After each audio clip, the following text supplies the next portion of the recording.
Assalamualaikum warahmatullahi wabarakatuh. Waalaikumsalam warahmatullahi Waalaikumsalam wabarakatuh. warahmatullahi wabarakatuh. Selamat pagi Bapak Hardian Samasya dan teman-teman semuanya. Marilah kita panjatkan syukur kehadirat Allah Subhanahu wa taala karena kita bisa berkumpul di Zoom pada pagi hari.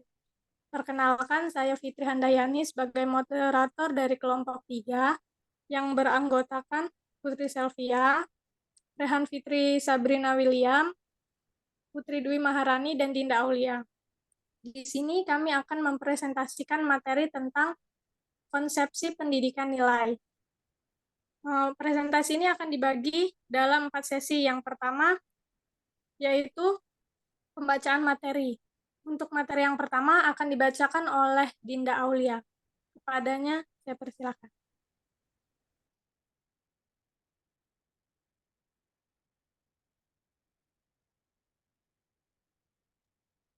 Baik, terima kasih kepada moderator. Di sini saya akan menjelaskan materi yang pertama, yaitu ide-ide pendidikan sebagai bagian dari lingkungan.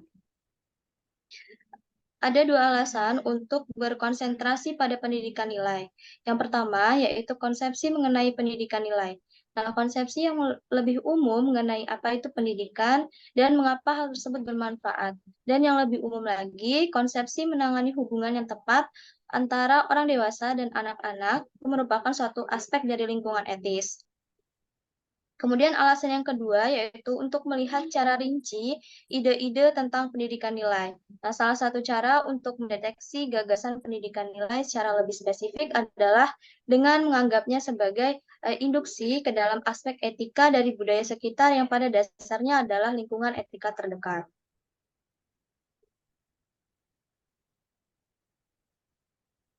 Baik, sekian materi yang saya sampaikan, saya kembalikan kepada moderator. Terima kasih Dinda atas penyampaian materinya. Materi yang selanjutnya yaitu tentang tujuan sosial dan individu yang akan saya sampaikan sendiri. Jika kita menggunakan dimensi individualis atau kolektivis sebagai heuristik yang berguna, maka pertama-tama kita dapat mengenali bahwa individualis atau kolektivitis sederhananya yaitu tujuan individu dan sosial dapat dipadukan dalam satu sistem pendidikan. Masyarakat manapun pasti menginginkan generasi mudanya tumbuh dengan cara yang berkontribusi terhadap kemajuan masyarakat atau setidaknya tidak merusaknya. Ketika kesejahteraan setiap anak menjadi tujuan, pendidikan tidak dapat berasumsi sebelumnya bahwa aspek apapun dari lingkungan etis akan menjadi tidak relevan. Jika tujuan masyarakat berfokus pada perilaku, dengan harapan bahwa perilaku masyarakat akan dianggap sebagai pilihan, maka tidak dapat membuat apapun yang dapat dianggap sebagai pilihan. Bukan hanya dalam pandangan kolektivis, seseorang mungkin berpikir bahwa sekolah harus mengajarkan aturan moral. Namun, tujuan dari menanamkan kepatuhan pada aturan, baik karena alasan individual atau kolektivis, tidak dapat dicapai dengan sendirinya. Baiklah, itu materinya. Untuk materi yang selanjutnya akan disampaikan oleh Putri Dwi Maharani. Kepadanya saya persilahkan. Baik, terima kasih Fitri Handayani. Yang materi selanjutnya yaitu C, pengajaran pemikiran etis. Dan salah satu cara untuk menindaklanjuti hal ini adalah dengan mengatakan bahwa pendidikan harus bertujuan untuk mengembangkan otonomi, namun gagasan otonomi memerlukan intervensi lebih lanjut. Jadi guru itu seringkali ingin siswa itu berpikir sendiri. Para guru akan ingin para siswanya melakukan pemikiran yang melampaui apa yang diperintahkan.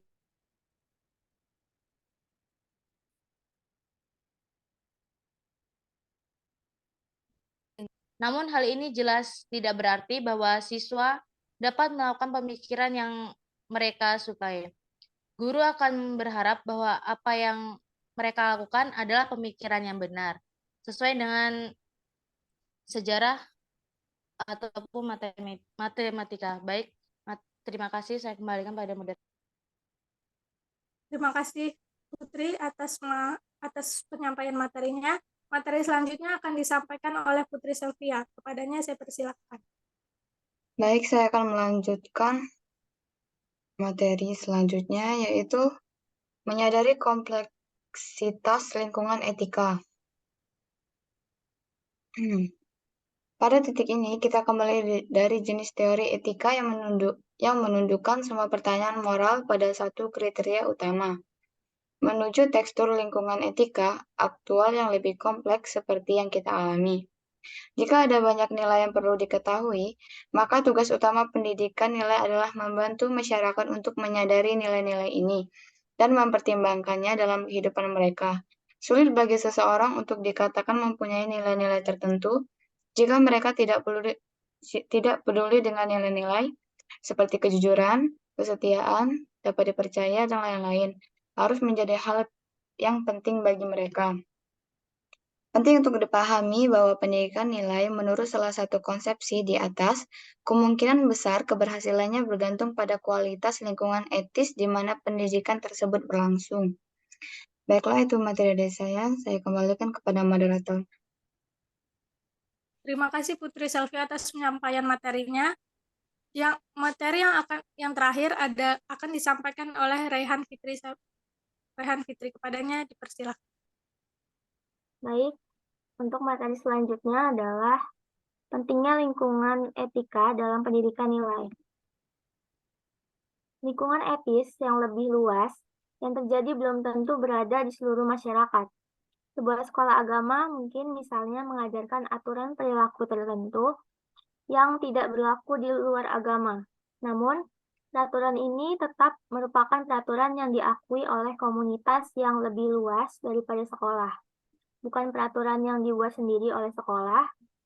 Jika peraturan yang coba diajarkan oleh sekolah tidak diakui secara luas di luar sekolah itu sendiri, kemungkinan besar pengajaran tersebut tidak akan efektif. Keberhasilan konsepsi pendidikan nilai berbasis aturan akan bergantung pada sejauh mana aturan diakui dan dihormati di lingkungan sekitar. Dan isi pendidikan yang rinci akan bergantung pada aturan yang diakui dalam lingkungan tersebut. Baik, selanjutnya saya kembalikan kepada moderator.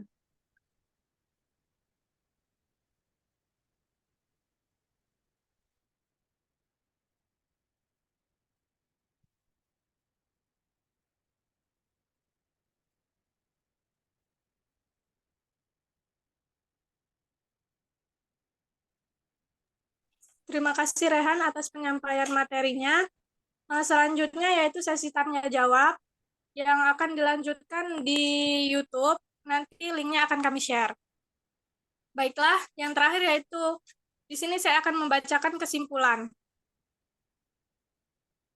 Kesimpulannya adalah dengan tingkat kekuatan yang berbeda-beda terhadap semua konsepsi pendidikan nilai yang telah kita survei dalam bab ini, sekalipun titik awalnya adalah keinginan untuk kebaikan seluruh masyarakat dan bukan untuk kebaikan individu setiap orang yang dididik, pendekatan terhadap pendidikan nilai ini berkonsentrasi pada perbedaan yang dapat dihasilkan oleh pendidik terhadap individu. Perilaku atau pemberian atau watak dalam melakukan hal tersebut, mereka mungkin terlalu sedikit memberikan perhatian terhadap lingkungan etis. Mungkin ada asumsi implisit bahwa jika pendidikan individu berjalan dengan cara yang benar, maka lingkungan etis akan berjalan dengan sendirinya. Namun, jika kita melengkapi pendekatan tersebut dengan perhatian yang lebih eksplisit terhadap lingkungan, maka akan muncul cara berpikir lain mengenai pendidikan nilai. Demikianlah presentasi dari kami. Jika ada salah kata, kami mohon maaf. Kami akhiri. Wassalamualaikum warahmatullahi wabarakatuh. Waalaikumsalam warahmatullahi wabarakatuh. Waalaikumsalam warahmatullahi wabarakatuh.